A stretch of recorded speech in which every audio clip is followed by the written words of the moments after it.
So how does one go from conservative Pentecostal Christian to very highly rated, very successful sex novelist with blue hair living in Las Vegas? Oh my goodness, how does that happen?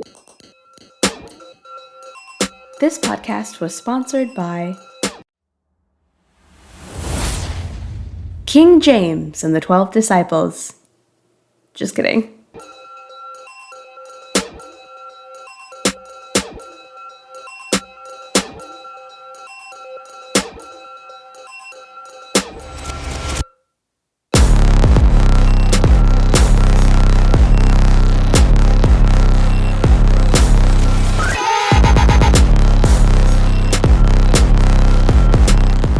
Well, thanks for agreeing to be a part of my podcast. Yeah, I really appreciate having you on. Yeah.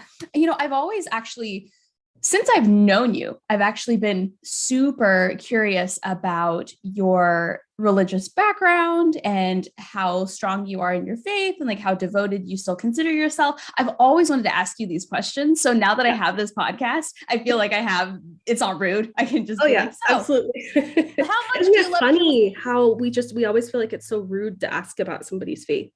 Right. Like it's such a taboo subject. And I think that like speaks volumes about just religion in general. Right.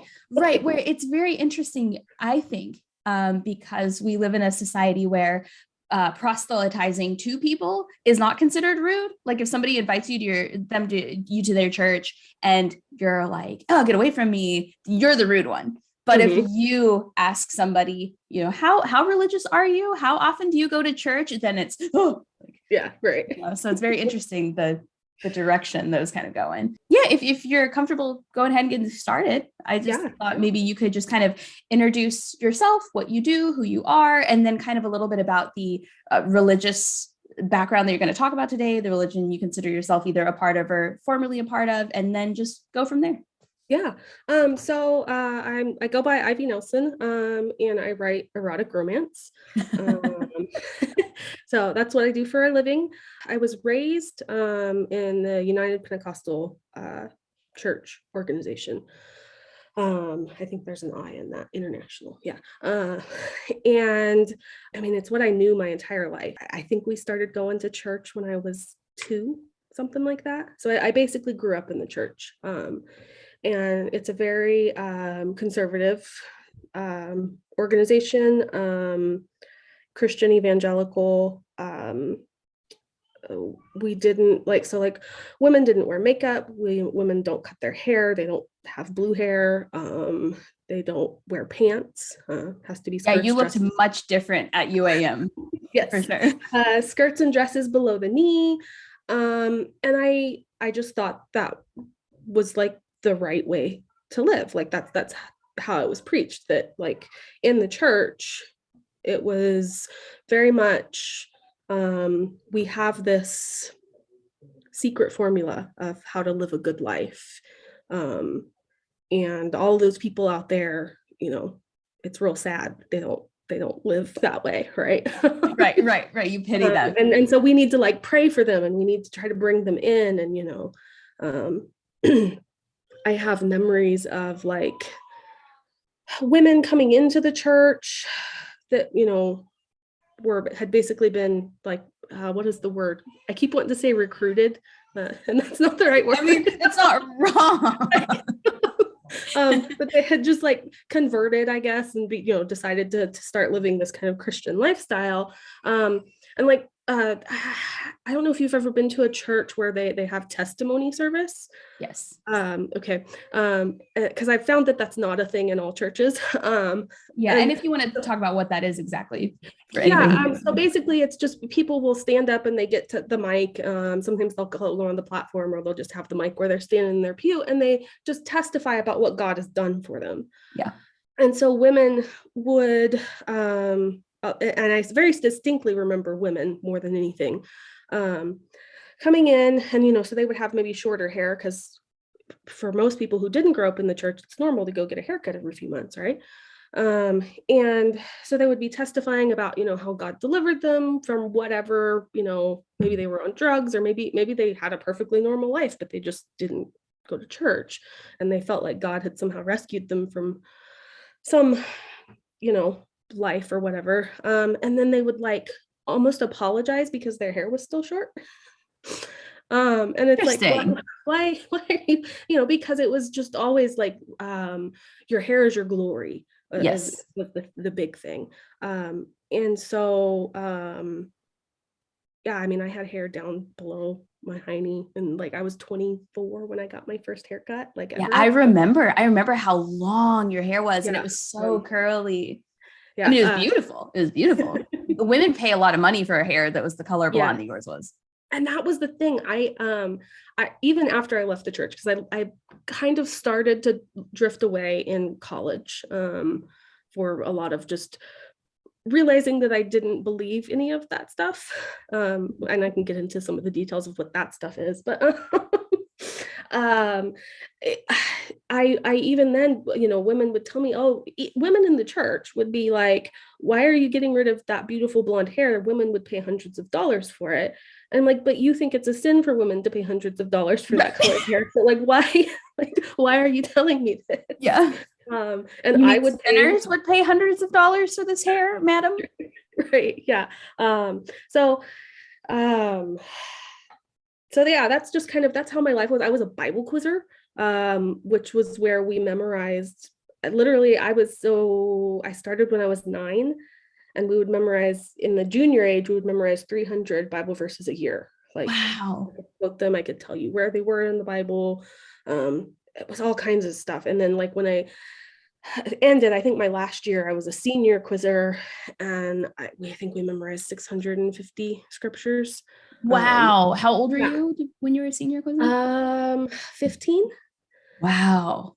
Yeah. So, and that was my life. The Bible was my life. I believed, like, I just truly believed that, like, God really wanted me to just spread this message of what I thought was a message of love. And I do still believe in God. Mm. And I do still believe in the message of love, but I don't think the message that the organized church is spreading is actually a message of love. Right. Right. um, and so that's what actually kind of pulled me away from the church. And I have discovered with the therapist that I actually have a lot of religious trauma, and like there's just That's like it's like, oh sis, let's get coffee sometime. oh my goodness. So that like translates into like how I feel as a mother, and like my right, worth, my value, and right. like, As a and woman, yes, and all of that can be traced back to the things that I was taught in the church. yes. And I want to be like very careful to say that I don't think it's invalid to live a life devoted Right. to the church. Like if Right. that's what you feel like your calling is. Right. I Yeah, just absolutely. I think that they need to acknowledge a little bit more that they have caused some trauma in the past and are Right. still causing trauma in some Right. places. With, that phrase, with great power comes great responsibility. I feel like with the power that churches of any kind and religions of any kind have over the people who are devoted and are devout and do believe, I think they also have that responsibility to take care of those people, not just in their spiritual walk that they're protecting, but also as human beings. I think that if churches are going to preach certain messages, they should also preach that things like therapy are okay, and seeing counselors isn't like, by seeing a therapist, you're not saying that God did something wrong. You're trying to process maybe the message that he's sending you. And I also think it's interesting that churches, many, specifically Christian denominations, I'm not quite sure with, say, Judaic faith, or any kind of Muslim belief. I think it's interesting that at the same time, they are preaching to women and girls that you have this beautiful, valuable thing that will be arguably the most expensive thing you've ever protected in your entire life, and you've ever given or kept in your entire life. And at the same time, it has this remarkable ability to make women feel like they have no value at all. And it's almost like when that thing of value is given to your husband, what else do you have left? And then it becomes, you're valuable if you have children, or you're valuable if you are a servant wife. And if you can't have children, we love you anyway. But there's also, right, there's also still, so I think that's very interesting. Yeah, and there was always a whole lot, because I used to think I went through phases, and I think a lot of women do. I don't want kids, I do want kids, I'm never going to have kids, you know. And so I had that phase of I really don't think I want children. It doesn't seem like a thing that's for me. And everybody would just be like, oh, you'll change your mind, and like, oh, the most just, you know, the most beautiful thing that a woman can do is give birth. And like, that's why God, like literally you were put here to create children. Like you are not serving your purpose. Right. You know, and sometimes they wouldn't say it quite that bluntly. And then there were other people that literally would, you know, because there are plenty of people in the church who just feel bold enough to say things like that to people, of like, because they don't want you to burn in hell. Exactly. So they're telling you. It's always of, I'm concerned for your, you know, it's always out of concern. And I think that some of them are really sincere, and they truly feel like, I care so much for you. And I'm just like, yeah, I don't even know how to process. Like staging an intervention almost. Yes, sometimes it feels that way. Yeah. Now, you mentioned that you started going to church when you were 2. What did your parents do before then? Had they just kind of taken a break? Were they religious? Was that when they all converted? So my mom was a single mom. So I don't really know. She grew up in church. She went to some Pentecostal churches with her mother. So I think she kind of had like a background in it and had just kind of walked away from it when she was like an older teenager and young adult. So she would have been in her 20s when I was 2. I'm trying to do math. Yeah. I haven't had to do math in so long. Right. I think it was just one of those things. I think a lot of times when you're in your 20s, especially, you know, back then, so it would have been the 80s, it's kind of you need to get your life together, and church was the, you know, and I want to say her sister was already going to church, and had sent her son to visit my older brother for the summer. And the rule was he can come visit, but you have to take him to church on Sundays. And I think that's how she got started taking us all to church. Got it. If I remember the story correctly. And it was, for whatever reason, it just stuck, and it was church ever since. But that was like, I think the night that my mom quit smoking, and like, it was like this, it felt like this very like miraculous, like God delivered her from smoking, and, you know, yes. So that was really, I think, the thing that like made it stick for her, was that it was this thing that she wanted to quit, and she went and she got prayer and she quit, and she never smoked another cigarette. Wow. You know, and so I think that there's a lot of stories from the church like that. And that's one of the things that, you know, makes people keep coming back. Right. There's also a lot of like joy in worship services and stuff like that. And absolutely.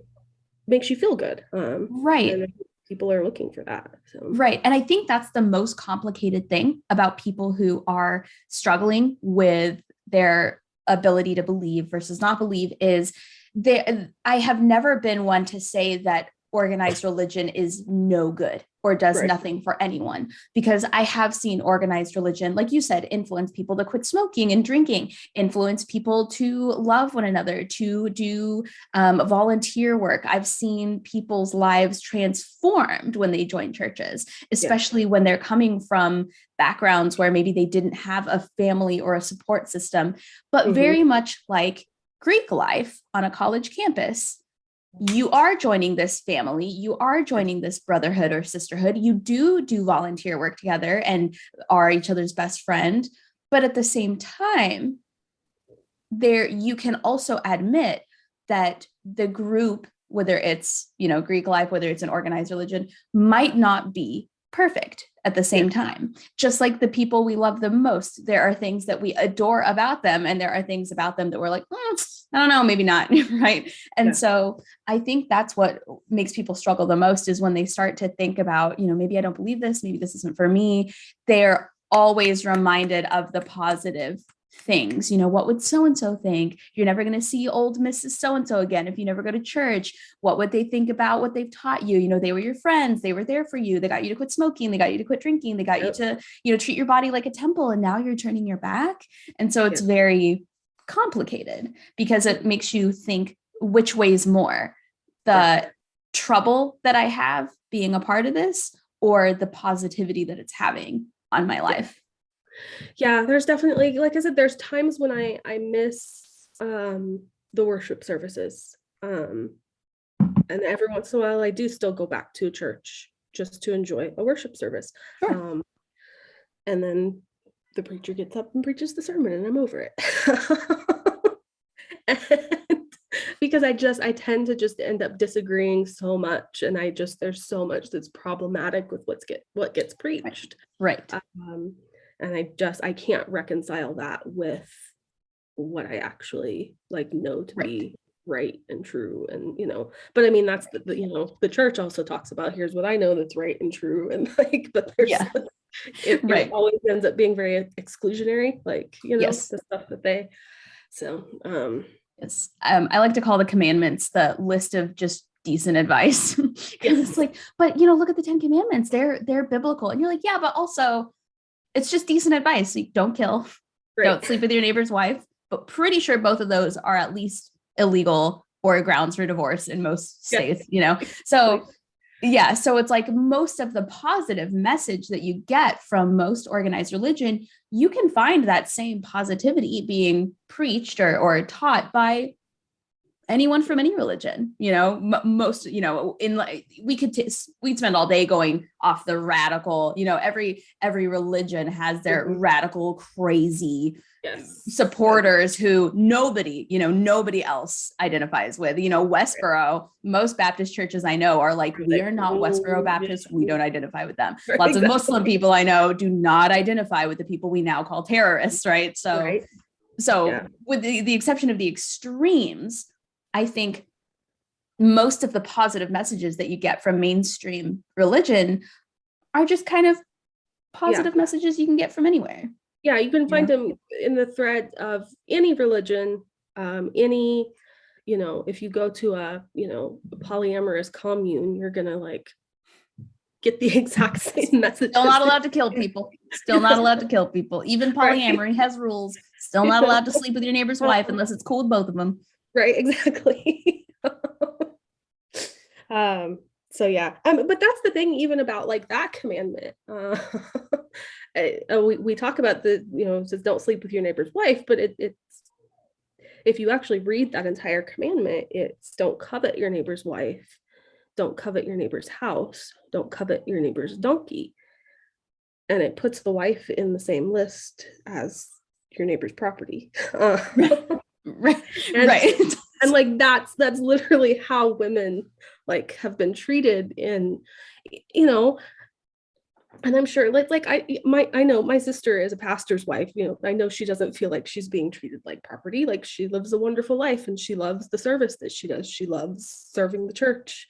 But we have very different, views on what a woman's role is, what anyone's role is. I think we talk a lot of times in the church, they talk a lot about, this is the woman's place, this is the man's place, and there's these very prescribed, if you don't fit into this role, you're doing something wrong, Right. And it doesn't allow for that self-exploration of figuring out who you actually are. You're kind of told, oh, well, you have a vagina, so this is kind of this is what God made you for. Right. And I think it's also interesting. I brought this up in a couple different episodes that I filmed with people. The people that I know who know the Bible the most, who can stand before you and quote it verbatim, are the ones that are like, it's kind of fucked up, isn't it? And the people I know who love the Bible the most, who absolutely adhere to it, live their lives by it, can't necessarily quote it quite the same, right? Yep. Which I think is beautiful. I don't even mean that in a sarcastic way. I think it just goes to show you that you need to know, you need to research, you need to memorize to truly understand if these are the things that you believe. And the people that I know who have memorized it are the ones who recognized that there were a lot of things in there that they didn't necessarily agree with, which I think is like the most important part of knowing what it is that you're preaching, what it is that you're believing, especially when you talk to people about politics and you start going down the line of all the things that their party stands for. You start to find that most people don't actually entirely agree with everything. And there's that fluid in between. Yeah. Go ahead. No, continue. I'm sorry. You brought up politics, and that was like, politics is one reason that kind of started making me question the church, because in our church, I have some memories of them kind of getting up and endorsing candidates from the pulpit, and that even as like a little girl didn't sit right with me, because I was always interested in politics and the news, and my grandma watched the news like crazy and weirdly was a Democrat. I say weirdly because she was like the only one in our family. Yeah, you just wouldn't expect that from a Southern Pentecostal woman. Thought Bill Clinton was just like the best thing since sliced bread, and was real pissed when George Bush won. But Bush's second term was my first election to vote, and I had just moved to Arkansas. And basically I was told, you need to vote for Bush or you're going to go to hell. Like, and it wasn't quite that blunt. It was literally like I was asking questions, and like I didn't really know who I supported, and I kind of asked my brother-in-law, and he just said, he said, I really, I can't condemn anyone to hell, obviously. He was like, but I don't see how there's a place in heaven for Democrats. Wow. Like, yeah. And so, I'm 18 years old and still, haven't kind of come into my own, thinking for myself. And so, I walk into that voting booth and I vote for George Bush because I don't want to go to hell, Yeah, because like you want to represent what you believe, and everybody is telling you that you believe what George Bush is doing and what he's, even though maybe you don't even know what it is he's doing or what he stands for. Yeah. It's very interesting. And so it was another 8 years after that before I really felt comfortable voting the way I actually wanted to vote. Wow. I didn't vote for Obama either time because I just that wasn't what you do. Yeah, and it was even then I had kind of started to stop going to church. I had already found the BDSM community and was like very active in it, but yet there was still this voice in my head that's like, you're gonna go to hell. Even though I don't believe that. Like I do not believe that my blue hair is gonna send me to hell, but I don't believe that if I put some mascara on, like I don't believe that, like at all. But it was put into my head so much. I sat through thousands of hours of sermons of here's all the things that are going to send you to hell. And so it's still in my head. Right. So there are still these times, when I get dressed in the morning and I put on a pair of jeans, I'm like, I'm 37 years old or almost. No, I am not. I just made myself a year older than I am. 36 years old. And like, and I'm like, still, there's this little girl in my head going, you might go to hell for this. And like, that's the power that the church has. And it's right. That's the wild part is I have not gone to church with the exception of funerals and weddings in probably since we were at school together, right? Like probably since back then. And every once in a while, you have those moments where you're like, I literally have seen zero evidence to support any of that, but you're still like doing your makeup and you're like, but what if? Or have you ever heard like a sound that almost sounds like a trumpet? And you're like, is it the rapture? Like it's the rapture. It's happening right now. Yeah. Those tornado alarms that go off and you're like, this is it. This is it. Oh God. Yeah. Or I like to joke with people, I'm still very religious when there's turbulence on my plane. I'm still very religious. Please, dear God, please forgive me. Like I was saved, I promise. So we were on the debate team together for people listening to this. And I am curious if you experienced anything specifically through debate that made you also kind of separate yourself even more religiously. I think, yeah, there would be a few. I don't know if I can point to like a specific debate round or anything like that, but just the ability to hear both sides of an argument. Yes. Did just very much open my eyes, because a lot of times we would then get into very heated discussions about, for me, it was marriage equality was the thing that really pushed me just completely away from the church, because I had these wonderful friends who I am just beyond grateful that they still even talk to me, honestly, who are gay. And one of them actually was like at the Supreme Court and was like fighting for, the law that gave them the right to get married. And I used to post some really shitty like Facebook statuses about like, like I remember an election, and then there was a law in California that it didn't pass, that would have given same-sex marriage, the rights in California. And I remember just very naively posting that I thought California got it right. And, it was friends, actually. I don't know if they were on the debate team or not. Was he on the debate team? I don't think he was, but I think he like hung around the debate team. Was still actually willing to be my friend, but very much was like, you realize that that's like hurting me, right? Yeah, like now I secretly know how you feel, kind of. Yeah, about me.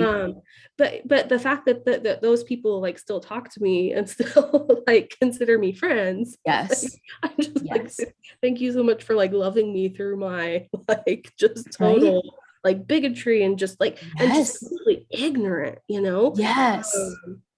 And I would say, yeah, like the debate team and just having classes, and I think it was just college in general, really. Yes. And so I actually do sometimes feel like I get a lot of like flack from my family for my education. And I've even heard it preached, liberal professors, are going to ruin your children. And like there was I lived in Crossit, and the pastor there was kind of like, if you're going to go to UAM, you need to still live at home so that you can keep coming to church here. Yeah, if you're going to go away, you need to remember where you came from. Yeah. And like, yeah, I felt like kind of trapped in that town for a little while. Yeah. Yeah. Like wanted to keep me there so much that he rented me a house for $100 a month so that I wouldn't go live on campus. Who did this? The pastor of the church. Pastor did this? Wow. Yeah. Wow. And just, yeah. That's wild.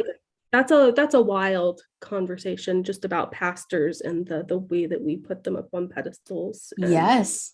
And that makes so much sense why people have so much trouble leaving.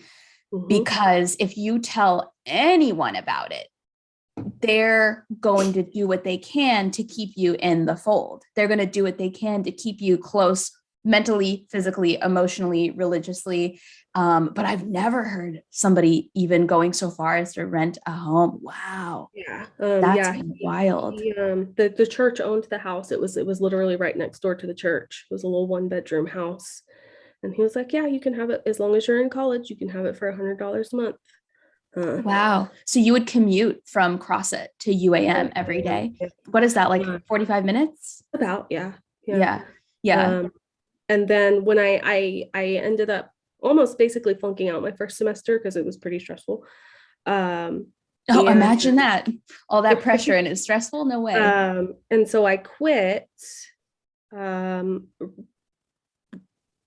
drove to Kansas to meet a guy that I met on the internet and like had a car wreck and like this whole crazy thing in my life. And I think that's probably where I really started to first break away from the church, because obviously you don't do that. Yeah, was it somebody from the BDSM community that you're going to see? Kind of ish. Yes. That was kind of where I really first started to explore, because I was 18. So I came back. I was still living in the house, and he basically tripled my rent because I wasn't going to school anymore. And that was when I was like, okay, I'm going to go back to school, but I'm moving on campus because I'm done with this. If I'm going to pay this much every month, I might as well live on campus. Right. Yeah, but that pastor, and this is one of those instances where I'm feeling very yucky right now, because it's always preached, you don't speak bad about the man of God. But that man would call people out and embarrass them. He had this list of everybody's names who were members of the church, and it stayed up on the bulletin board, and there was a new one printed every week, and it had days of the week, columns, and everybody had a key to the church. And you were required to come to the church for an hour a day and pray. And then you would mark your name off on the list on the bulletin board. And so everybody could see if you came and like prayed or not. And you were required to like sign up for a 7-day fast. In January, everybody had to fast for 7 days. And he would call you out.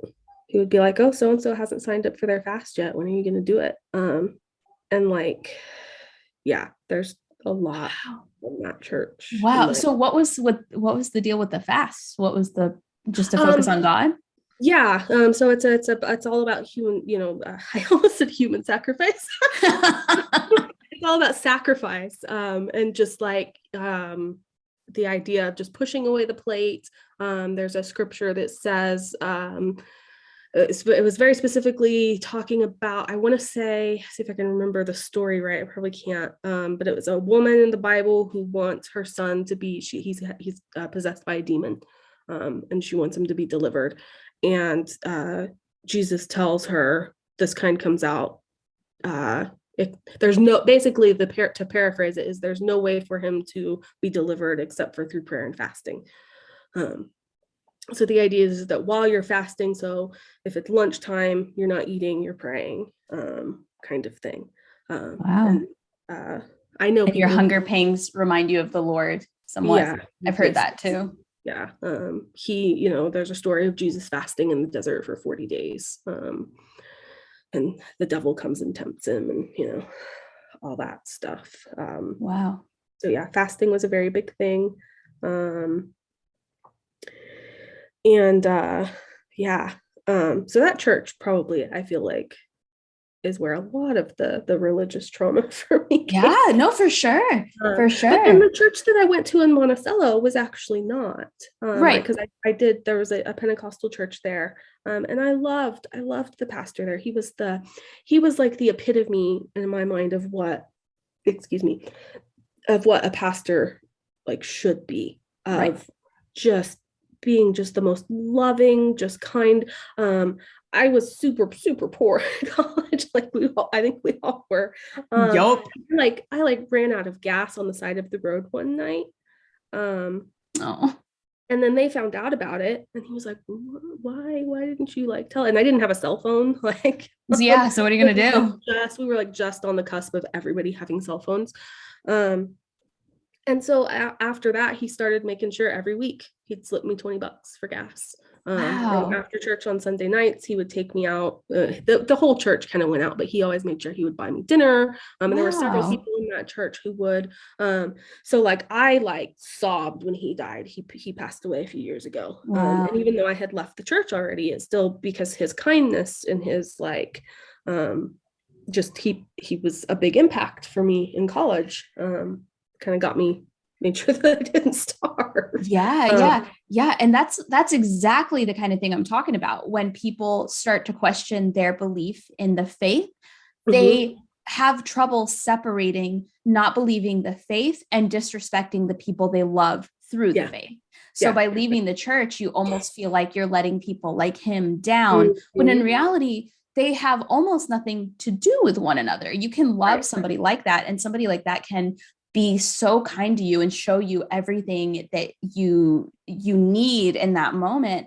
And you can also show yourself respect by doing what's best for you. And you almost feel like you used those people that cared so much about you within the church if you don't maintain the church. And you start having those feelings like, the least I can do is go on Sundays. The least I can do, he's watching me from above, right? The least I can do, how would he feel? You know, maybe I could be the person that he was for me to somebody else in the church. When in reality, you're also struggling because everything else about it, outside of those people, you just can't square with. You just can't, you can't claim that you believe, right? In truth, you're lying to somebody. And I remember in college, I feel like that's a very common place where all of us who are kind of, you know, on the fence about what we believe, that's really where it started. And I remember I had a very, very Christian roommate, and I would tell people, you know, on campus, I would say, you know, oh, I live over there in the apartments. Oh, cool. Who's your roommate? This person. Oh, so you're a Christian. And you're like, what's so bad about, like, I don't understand, like, why did you say it like that, right? Oh, so you're Christian. And I think you really hit the nail on the head too when you talked about how grateful you were that people were still your friend despite like the things you said and did. Sis, like, I would not blame you one bit if after UAM you never spoke to me again. I remember I was this pious, like, I can't even think of the word. Like, I just thought I was so much better than everyone else. And I felt that way on so many levels. I felt like I was smarter than everyone else. I felt like I was going to heaven, like, more than anyone else. But I also felt like I was liberal and cool for, you know, like, but I remember I was the girl who would call Campo when I smelled weed, right? like I was that bitch. Like, I was the girl who would get invited by very nice people to go to a party. And I would be like, I have studying to do. Like, you should do the same. And if that party gets raided, like, that's your fault. You know, I was that girl. So I completely agree when you say that, oddly enough, the people who we knew who were committing the sins, you know, they were gay, they were smoking weed, they weren't going to church, they were drinking, they were partying, were also the people who showed us the most leniency and kindness. And religious friends that I have are also the same way. Like, my best friend in the entire world is very, very religious. I just think it's interesting that the people who did not believe they had any reward in the afterlife whatsoever for doing these kind things also did them, right? Because I want to make sure that anybody listening to this knows, I dearly love so many people who are very religious and are very conservative. And I think if you are using the faith to do good things the way that they are, you're doing great. You're doing a great job. We just know enough about people's experience within faith to know that with all the amazing, beautiful, wonderful servants that there are within religious communities, there is also trauma that gets brushed to the side. There are questions that don't get answered. There are people that get punished for asking those questions. I remember one of the last times I ever went to church as an adult. So I lied. I went to church after UAM. I went to church for a second in Chicago. And I remember there was one day where they separated. This was once I had graduated from the like high school youth age, and I was joining the college marriage group. Where I remember there was one day where they separated the women and the men in two different rooms, right? And a girl, I say girl because she was probably younger than I am now. I'm 30. She was probably 26 or 27, but because she was the oldest one and the married one and the one with the, you know, the baby, she was doing all the things that everybody wanted to do. She now stood in a position where she could tell us how to get there. And I remember she was teaching us about the lesson in the Bible about how women should not preach. They should sit at the feet of their husbands. They should be servants for wives. You know, they should not question their husband's authority. He is the leader of the household and the family. And if you trust in God, then you trust in your husband, which is like, okay. But I remember I raised my hand and I was like, I was like, I'm so sorry. I'm a little bit confused. I was probably 22 at this point. I was like, what's the difference between preaching and what you're doing?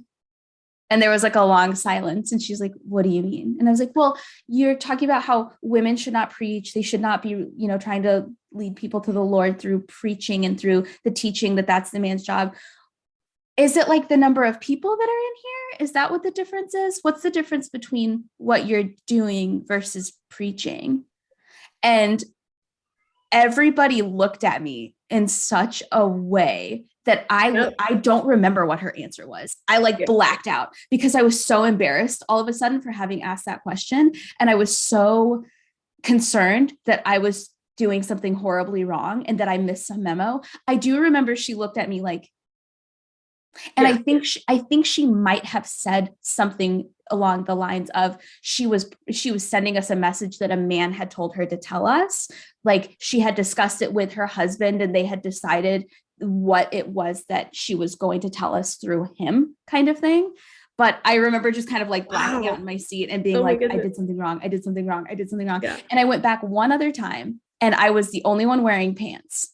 Everybody else was wearing a dress and I was wearing like khaki green cargo pants that I was like, I don't feel like I belong here. And I was going from the Second City, their Sunday morning storytelling show, to church afterward. And I remember people used to say like, oh, nope, Sid can't stick around. She's got to go to church. Sydney's got to go to church. There she is going to church because they were like 2 blocks away. That I remember one day I stayed after the show and one of them was like, don't you got to go to church? And I was like, no. And they looked at me like, oh, I'm not going to ask because something's going on here. So I'm just going to let her do her thing. Yeah. But yeah, I'll never forget that. I was like, I don't understand the difference. And I still don't understand the difference because I blacked out when she answered the question. Yeah. There was a very similar like feelings in our church too. But there was a difference between teaching and preaching. Women could teach, but they could not preach. Right. There's a big difference there. So, do you know the difference? I think it's how loud you get. How much you get paid to do it if you're doing it for free versus honestly, preaching, a lot of times the sermons will be like the in the Pentecostal church, preaching happens on Sundays and then teaching happens during like the Wednesday night Bible study. And that's where you like really get into the word and like, they pull out the dictionaries and like the definitions and stuff. And it sounds like I'm making fun. I'm not. It's no, that's just what happens. Love these services, like, because I'm very like research oriented. So I've always loved like that part of like, let's look at the history of this word and that word. I have right next to a whole bunch of like BDSM education books, I have a strong concordance for the Bible, and I still have it. And sometimes I still get curious about a scripture and I'll look it up. Have you ever put one in any of your books? Or is that too far? Is that too? No, I have not yet. But there is a book by a woman named Sierra Simone called Priest, and it is pure, just raunch smut. And it's about a Catholic priest who falls in love with a woman and, is obviously no longer a priest. Scandal. And does some really, oh my God, stuff in the church before, because he like sins and he's still a priest and like they have sex in the church and it gets really spicy. But I actually, this is not me looking up that book immediately. Right. Very good book. But I couldn't read it for a long time because I was just that guilt of like, I shouldn't like this. And so it literally like, I had to talk about with a therapist of like, I really want to read this book, but I feel bad about it. Yeah. And so I like finally did it.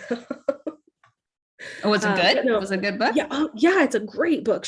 Oh my God, she tells some crazy good stories. And she also has a series that's also equally as just smutty and just amazing, called the New Camelot Series. And it is like a modern day retelling of Camelot, like with the White House instead of, like that's cool. But super, super like threesomes and just all kinds of stuff like in the Oval Office. Which I mean, honestly, I'd believe, like, after the past few years we've had, if somebody's like, yeah, turns out they had orgies in the Oval Office, I'd be like, yeah, I'm not surprised. Who all was there? I'm still not surprised. Right. So now I gotta ask. So you write very highly rated, by the way, very highly rated romance novels. Is that the proper word? Like love making novels. So how does one go from conservative Pentecostal Christian to very highly rated, very successful sex novelist with blue hair living in Las Vegas? Oh my goodness, how does that happen? Because I feel like from this side, your perspective, your transition was like overnight. Like one day you had short hair, one day it was blue, one day it was red. You were writing novels, you were pushing them out. And I remember when you first started writing books, I was like, oh, that's cool, because as somebody in the arts community, I know lots of people who are writing books, right? But then you released these books, and then one day I got curious and I looked them up on Amazon, and people love your books, and they in the reviews for some of them, they compare and contrast your other books and your characterization and stuff like that. So how does that happen? So I've always wanted to be a writer, but I always assumed I would write Christian romance because that's what I grew up reading. They stood 6 feet apart, their fingers barely touching, their chaperone 5 feet away. This is a funny story. So I don't know when I learned that I was kinky. I think it was the dawn of the internet. I was about 13. I stumbled into a chat room, I think is really where. And so even though I was still like in the church, I was feeling a whole lot of guilt about the fact that I knew I wasn't going to wait till I was married to have sex. But I did tell myself I'm going to wait till I'm 18. And so because I had already kind of been exploring, but also still trying to be like this good little Christian girl, it's like, no wonder I have all of this weird trauma in my head. It's because I was trying to do these two things at once and I couldn't reconcile them. So my birthday present to myself when I was 18 was a ticket to a BDSM party. Wow. So, like I knew these things about myself, but I still somehow wanted to like cram the religion into it because that's how I was raised. So how it actually happened, I don't really know. It's so just crazy. The turns that my life took. But I always had I wrote poetry when I was a little girl. I have an uncle who was a novelist, but he wasn't real tech savvy, so he could never figure out the publishing thing, and getting a publisher yourself is hard. So he published one like ebook of poetry and, a few little things. But he always encouraged me to write. But then it was like, people always, oh, you can't make money from writing. You need to go get a real job. And so I went to college. And I'm very glad I did, because college really shaped who I am. Game changer. Even though I don't really use my degrees at all, right? Right. Like I don't remember a thing I learned in class, but yet I learned so much through the experience. And so then I got really active in the BDSM community. And then I met my husband at a kink party.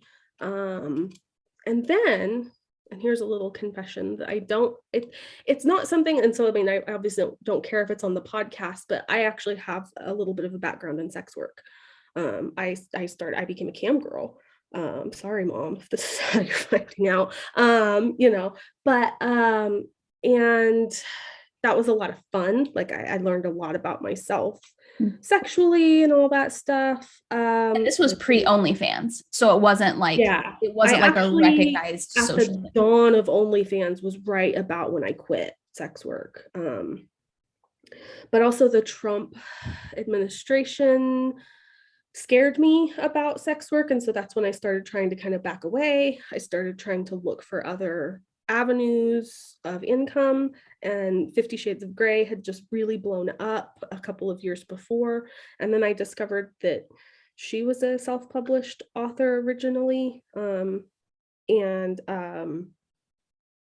I just decided I can do that. So I did it.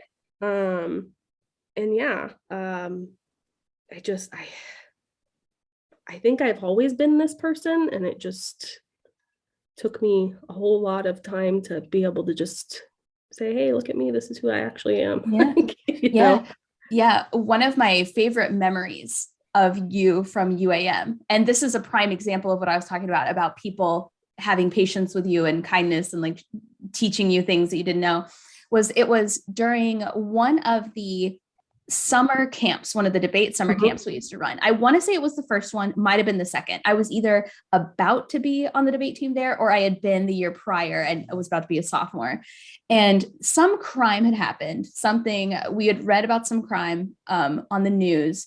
And I made some flippant comment about how I was like, yeah, well, you know, the guy's probably some like BDSM, like crazy torture guy, blah, blah, blah. And you very patiently were like, you know, actually, BDSM is actually one of the safer communities you can be a part of. And I was like, what are you talking about? And you're like, well, you're like, so when you're a part of a BDSM community, you meet people that you are interested in I forget how you phrased it, what you called it, but basically you're interested in meeting and partaking in these things with. And you said, and you talk to them for a long time and you guys talk about what you're into, what you're not, you know, how far you're willing to go, how far you're not. A lot of times you'll have like a safe word and you get to know each other really well before you actually meet up. And then when you do these things with people, there's also like aftercare and then you make sure that your partner's okay and there's a lot of consent. And I was like, really? And you were like, yeah. And you said, in fact, anyone you meet who wants to like whip people and chain them up and stuff like that without consent would be rejected by the BDSM community. And I remember you were like so patient about it. You were so nice. You were so like, hey, by the way, like what you said was absolutely ignorant, but I'm going to take some time to tell you about it. And I never forgot that. I thought that was because I remember like that was a light bulb moment for me where I was like, how often do I just walk around saying stuff like that? And I remember once when, I don't know if you remember when, the celebrities got hacked and a lot of their nudes were exposed. It was like Ariana Grande and like all those people. Yeah. I had posted some status joking, thinking I was so funny, being like, you know, anybody can hack my Snapchat because I'm not the kind of girl who's gonna like send nudes to people. Like, this is why you don't send nudes, because then they end up on the internet. And somebody else corrected me and they were like, excuse me. They were like, first of all, they sent those people to photos they consented to send those pictures to. They're like, second of all, you should be allowed to send pictures of yourself however you want to whoever you want without being disrespected and without being, you know, objectified and without strangers across the internet being able to then use these against you. And again, like that was another moment where I was like, man, I literally just made a joke, but now I recognize how ignorant and ill-informed that even that little joke was. And people can say all they want, oh, nobody can take a joke anymore, but some jokes are harmful. Yeah, they really and it was because jokes like that were around all the time that I thought it was okay to say those things. Do you ever find that your religious background, how does it impact you as a parent? Negatively, positively, daily? Yeah, I struggle because I don't necessarily want him to experience religion unless that's what he chooses, but I want him to have just like a sense of community. Excuse me. Just got a tickle in my throat. I want him to have like that sense of community, like because I remember having, you know, Sunday school and just the, you know, I was in like children's choir and all these things. And I know he can get that from like school, but I had really weird experiences with school and didn't really like school. So you know, I want him to have that, but I also like want him to be like tolerant of people's faiths and people's religions, and I want him to be exposed to different belief systems, and so I want to like find the best way to give him that without the religious trauma. And I also like struggle with, am I a good mother? You know, because there's these like we're just now potty training and he's 4 years old, and I'm having like a lot of guilt about that, like, oh my God, I'm a terrible mother, and I feel bad sometimes because it looks like I put my career over motherhood, and I don't. I hold them on equal planes. They're two very equal parts of myself, and there are a lot of women in the church who tell me that that's a bad thing. Right. That my career should be this thing that I do in my spare time. And if I ever had to make the choice, it should be a very easy decision for me to say, okay, I'm not going to have this career anymore because my child needs me. And I would like to think that, yeah, I would make that choice, obviously, if my child needed me. But the notion that it's just going to be this easy thing that you know, I can just shove this little hobby of mine, you know. Yeah. Yeah. So I had to actually really work to convince myself that it's okay for me to have a career. It's okay that I make more money than my husband. You know, like it's these things are okay. Yeah. And I still feel guilty sometimes. Yeah. Yeah. Absolutely. Absolutely. And I always wonder, especially with people who grew up Southern and religious, I always wonder what part of the guilt comes from being Southern, what part of the guilt comes from being religious, or are they even different at all? Or maybe it's one and the same. Because I didn't actually move to the South till I was 16. I grew up in California. Oh, I thought you grew up in Texas. Yeah, no. Oh. I grew up in California, moved to Arkansas when I was 16. You Because moved across it then. Yeah, my sister and her husband were working at the church there in Crosset. That's where they felt like God had called them at the time. And I just didn't want to live with my mom at the time, just, you know, teenagers are, right? So I moved in with my sister in Arkansas and thought I would just be there for a couple years and I would go to college, you know. Got it. In some big city. And yeah. Yeah. Yeah. Now, what is the dynamic like? So you're obviously very successful and you have made that separation between you and your conservative religious upbringing. What is your dynamic like now with your mom and your sister and your brother-in-law, being that he is a pastor and things like that? How does that work for you now? With my mom, it's super like we have a lot of back and forth about it, like not back and forth, but we have like a mutual respect. And I think that I want to be careful what I say, you know, about her. I don't want to, she shares a lot of stuff with me and I don't want to like, you know, break that confidence. But I think that we all kind of, you know, have our own struggles with faith.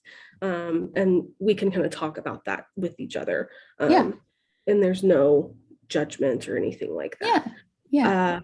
My sister and brother-in-law, we kind of just don't talk about it. But we're close still. They love my son and, you know, he goes very similar to politics. You don't talk about it over Thanksgiving. You just don't talk about it.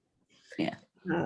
So I think, just setting some really good boundaries every once in a while, because my brother-in-law, we both like to argue and, you know, we have every once in a while he'll say something and I have to say something back, you know. Yeah, pro debate version of you has to come out.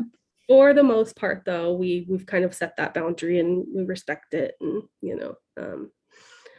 So I feel like now there was a time when one of them might say something and I would just be very quiet and wouldn't speak up.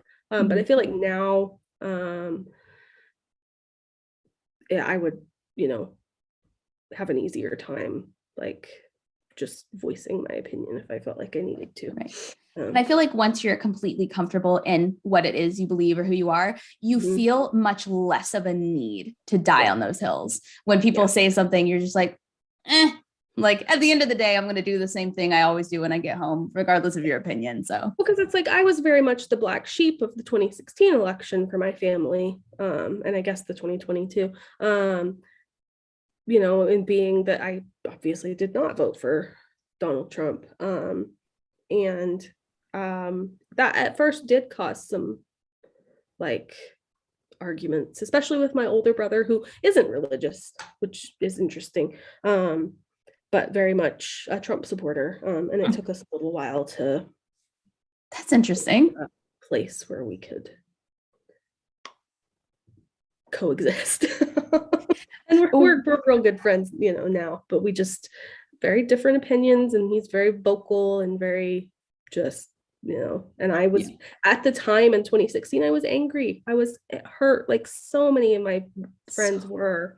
Like hurt from a obviously Democrat perspective, hurt from a female perspective, hurt from you like I learned so much in 2016 about what people really thought about me from Yes.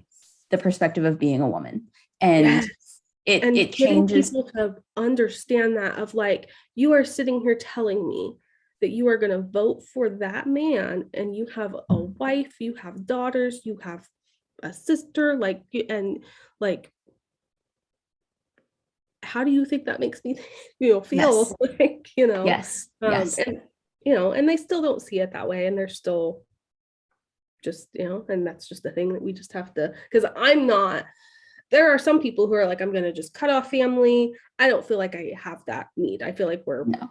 we love each other. We Right. just have these very different opinions Right. about, Right. But yeah, there was still some just like, and I said some things in anger that made them feel, like, Oh yeah. Yeah. It was all over the place, all yeah, over the we were place. all, I remember yeah, there were times where we couldn't even talk to members of our family at all because yep, we knew we would end up saying things that we yep. didn't want to say, even though we still felt and believed. Yeah, absolutely. Absolutely. Do you ever think that you will find yourself religious again? Or is there any religion that has spoken to you since then? Not really. Like I said, I still believe in God, and I still occasionally find my own ways to worship and to, I don't think that he's up there in heaven looking for all of us to serve him. Like, that's the thing that, often gets preached. I think that he's pretty ambivalent about what we're doing down here, as long as we're, and so I think that my religion and my faith will always be more focused on found family. And I mean, I love my, given family, but Mhm.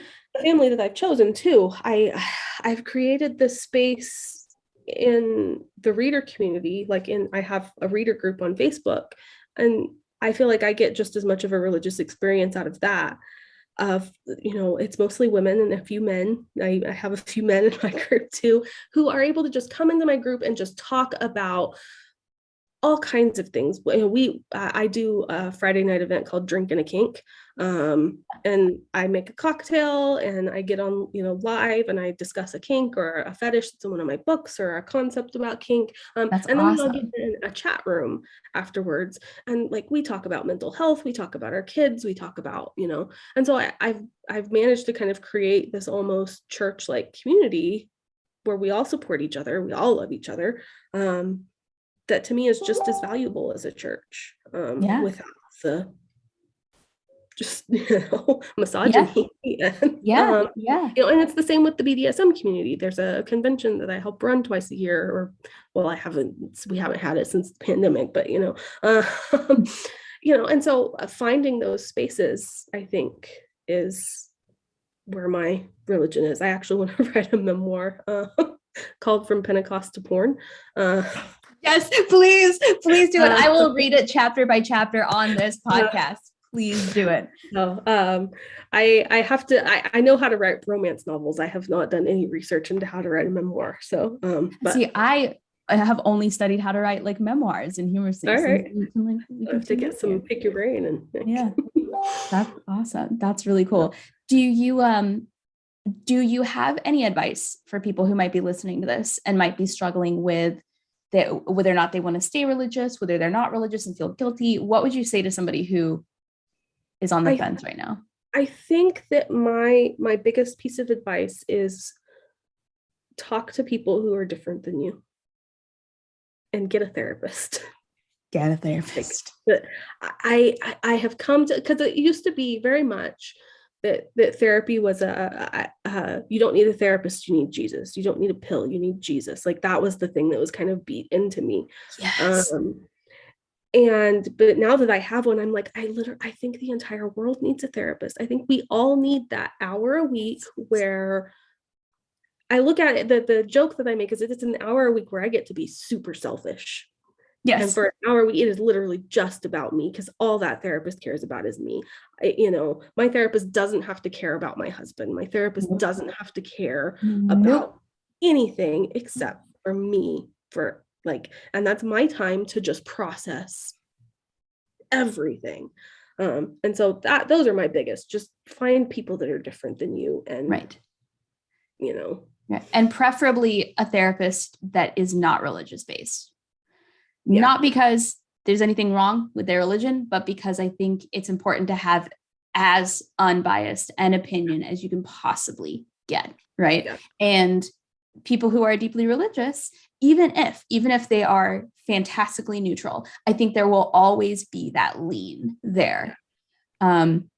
I remember one of the first sessions I ever had with my therapist, I was going to her for a myriad of things, but one of them was I felt like I was too much of a people pleaser and that my entire life was just like trying to get people to like me. And so she's like, so how are you doing? And I was like, I'm good. How are you? And she's like, I'm here to talk to you about you. So stop asking me how I'm doing. And like, it took me like 7 sessions before I would stop asking her, because I'd be like, oh my God, I've been talking about me for an hour. How are you doing? And she's like, this is not what this is. This is, Yeah. but yeah, I think you're absolutely right. I think people should, if they decide they want to have that religious life, or if they aren't sure yet, they should compartmentalize that as part of them. And then therapy and self-love and self-care should be an entirely separate, non-religious I think experience. that's the thing that we sometimes get wrong about ourselves, is that we think that especially with religion, that it has to be everything. And humans are just, we're multifaceted. We have multiple just hobbies and wants and desires and needs. And the idea that religion can fill all of those is just, it's false. Right. I would not expect my job to become my entire identity. I would not expect my political affiliation to be my identity. Being like a dog mom is not my entire identity. Being a ginger is kind of my entire identity a little bit. But so why would religion? Yeah. It's like we don't want to, even if you're a monogamous person, you don't want your partner to be the only thing that can make you happy. Yeah. And I think that's one of the things that religion does a disservice to people, is they're like, God is the only thing you need. Right. And even the Bible says stuff to the contrary. Like, we need each other. We need Bible's like, sis, get friends. Exactly. I'm tired. I have so many of you to watch. Get friends. I have so many people to watch masturbate, so I can send them to hell. Get friends. Right, exactly. Well, Ivy, where can we find your work? Where can we follow you on social media? What do you have to promote? I would love to get your name and your work out there. Yeah. So Ivy Nelson Books is like all of my socials, except for Twitter, but I don't really get on Twitter. I don't remember what my Twitter handle is. I think it's just Ivy Nelson over there. But yeah, it's just at Ivy Nelson Books on Facebook, TikTok. Follow me on TikTok. For some reason, TikTok is like blowing up people's books, so I'm really trying to like push the TikTok right now. Yes. And then right now my books are only on Amazon, and then it's ivynelsonbooks.com. So, are you getting an OnlyFans? I've thought about it, but probably not. No, you wouldn't like read in various states of undress. I have thought about that, but they're not being very nice to sex workers right now. So I'm just yeah. So. Well, thank you so much for your time. Thank you so much for your opinions and your ideas and your stories. We really, really appreciate it. And I think that a lot of people will resonate with everything that you've been through, and I really appreciate it. I hope so. And this has been great. So thanks for asking me. Yeah, of course. And scene.